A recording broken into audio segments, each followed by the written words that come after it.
Motivation, success, strategy, legacy, power tips. You'll find them all right here on Power Bytes, coming straight from the movers and shakers that we all look up to and are inspired by.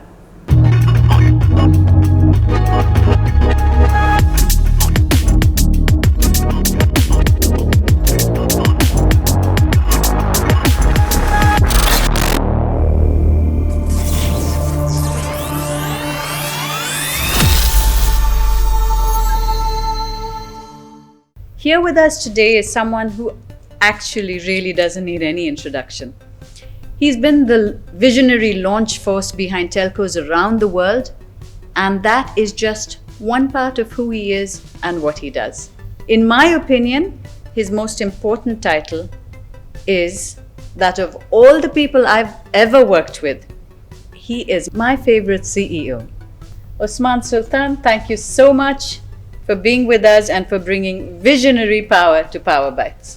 Thank you very much for having me, and you're not making my job easier today with this lovely introduction. Thank you for these very kind words. So Osman, with the bio that you have built up professionally, personally, all that you have done and where you are today, imagine if 15-year-old Osman were to be able to travel forward in time and come here and see who he's become. What do you think his response would be? That's a very interesting question. Let me say it this way. On the professional side, I don't think that you will see a lot of difference between the view that this 15 years old boy had at the time and where it is today. Okay. For the simple reason that I don't think that this boy had a clear view or a very precise frame. I think, to be honest, that what this 15 years old boy was imagining is that he will be at some point somebody known for something that he will be doing. Okay. So if the question behind the question is, okay, what was the dream of this book? I was destined for engineering because at the time in Beirut, in a country where we started to see the civil war, you needed to do a job that will give you some security, steady income. And traditionally, boys, you're a doctor, you're an engineer, you're a lawyer. I don't think this is specific to that culture. Yeah. I was fond of Arabic language. I was fond of literature, poetry, but these were not something that was on the drawn path that parents and society had. So from that point of view, I can't say that, the picture is totally different, because it was not precise and what is today. And from the very kind word you used, yes, I am probably known now for things I have done. Now, the thing that I was not expecting and no one could expect is that I will be doing this in one of the most exciting domains. I mean, I don't need to convince anyone that what the telco, what the digital space, what the internet, mobile phones have changed and have impacted our lives is something that really made everything I did in the last 20 years very exciting.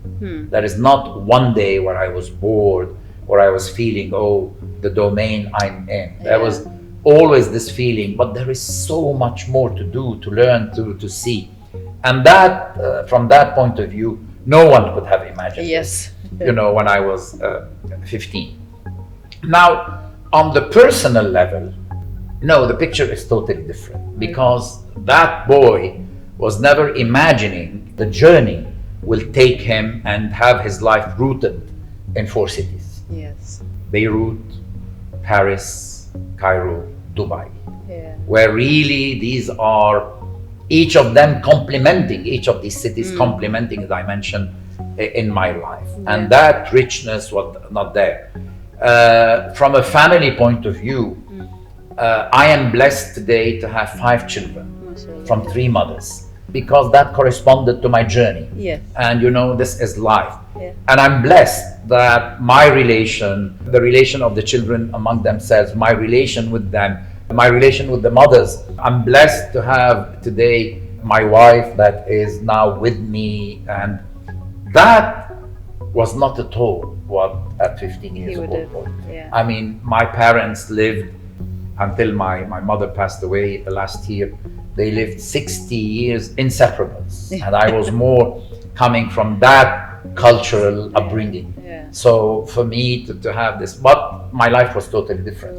They lived in the same city, they lived, so life changed. And I don't think I'm a unique example. A lot of people from my generation in countries where there have been really disruptive things. What we were not imagining at 15, what happened just a couple of years after, is the civil war that happened in Lebanon. And that was a disruption. That was really the first disruption in my life overall. And that taught you that, you know what, things can change, and things can change very rapidly. Exactly. You know, overnight I found myself in another country, going to study.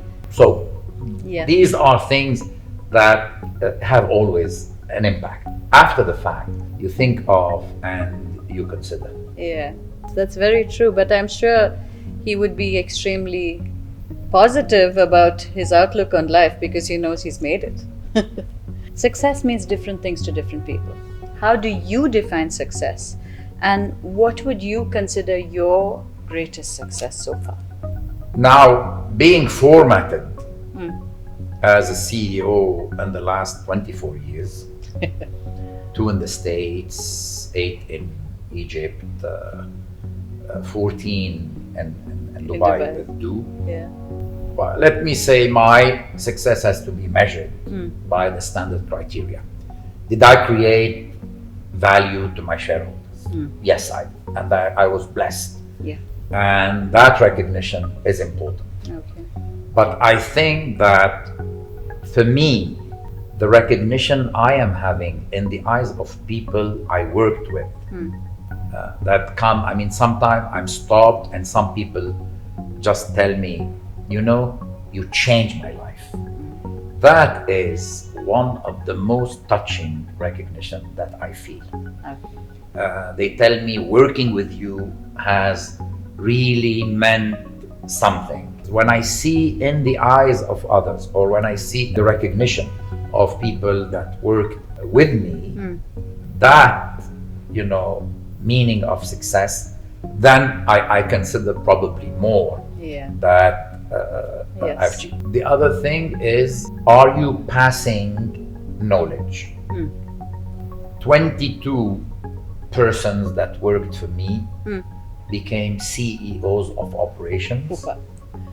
From Canada to North Korea, who can claim that somebody he became CEO in North Korea. Wow. Pyongyang. So that is something to be proud of. That is not as obvious as passing through the entire North Africa, Morocco, Algeria, Tunisia, Egypt, Sudan, then the Gulf, Saudi Arabia, Kuwait, Iraq, Yemen, the Levant, Lebanon, Syria, Russia, Belgium, Dominican Republic, Vanuatu in the islands, Vanuatu Islands. So these are men and women, and I still have this, you know, recognition, and they tell us, we learned from you. And passing knowledge, I believe, this is why, you know, sharing is fundamental, not because you're the brightest or for some reason, just because of experience. If you don't share this knowledge, sometimes you live it as a frustration, as something itching. Even us as individuals, you know, somebody is next to you, you don't know this person, and he's talking about the subject very deep to your heart, where you know about that matter. and you are, it's itching you. You want to contribute, and if you say yes, but I think no, I don't. So this is as well on the professional level. This is what happens. Yeah. If I'm the best expert, let's say in football, and there are people talking, believe me, I'll jump in the conversation and talk about whatever this player, this game, etc. We have this urge of sharing it. Yeah. Otherwise, we live it as really a frustration. Sure. So I think these three are the real measures of success. Perfectly expressed. And did you have a strategy, Osman, to get to where you are today, personally and professionally? You always have strategy. Although we all know that a good strategy without execution is not, not enough for sure. I have some recipes that I think I try always to have them as my checklist. Okay. One, I always say, stubborn on the vision, flexible on the way to reach this vision. All right. Makes sense. Why this flexibility? It's not because you just change mind or mood. It's because we are in such environment, such rapidly changing environment in the domain we are in, that it is fundamental that you adapt your path to reach this level. For instance, when everybody was talking about mobility as only, and business plans were done with penetration of mobile phones at really some levels in the countries like this area. And when I came and I insisted on a slogan saying a mobile in the hand of everyone, saying this mobility is becoming something very big, almost a basic human right. That was a vision. And I built everything based on that. Now maybe I can sometimes adapt this, but and my own group at the time, some people were skeptical. No, this will not happen. Purchasing power of people. I said, forget about that. This is an irreversible thing. The use of years after it turned to be. When I came here, and mobile is going to be something, a life changer beyond the communication. And when we use the slogan, add life to life, because it's adding life to everything in life, that was as well a different vision, that this is going to a different level. And this is what I mean. We need to keep these. So that's the first recipe. Vision, Two, people. The make or break of anything you want to do, whatever is the strategy, it is going to be executed, done, lived by people. So you work on the people, you work on the culture, you tell the story. A CEO is a storyteller. And you tell the story, the same story. You can't compromise on the story, because that wouldn't be intellectual integrity. So you tell the same story, but you can tell it from different angles. I don't know if you saw this movie, Vantage Point. So that 8 or 10. You are seeing the same story. So I will tell my story, but from a different angle, to my shareholders, to my employees, because what their interest, the point that to the media, to the analysts, to the financial analysts, to our distributors and partners, all this, you tell the same story. It's the same fact, the same story, but from different. And the CEO has to be a storyteller. So second, people. The third recipe, an expression of humility. In the world that is becoming more and more complex that we are living in, just imagine the changes in our daily life in the last 20 years. The way we do things. So I'm very skeptical when things come to me with the right answer. I want to hear the right questions first. Are we sure that we asked ourselves the right questions? So frame it and then execute. Frame it well. Ensure that you have factored all the stakeholders around this picture. In a fast changing environment, you don't know it necessarily, but you can get to know it by asking the right questions. Bingo. Perfect. And these are the 3 things I learned from you, Osman. especially. The thing of, and maybe that's why I'm a coach today. It's all about asking the right questions. And it's not only, if you notice, there is a chef as well. Yeah. So not only food for the soul, there is a real chef. Food for the stomach is for the, very important. for everything, yeah.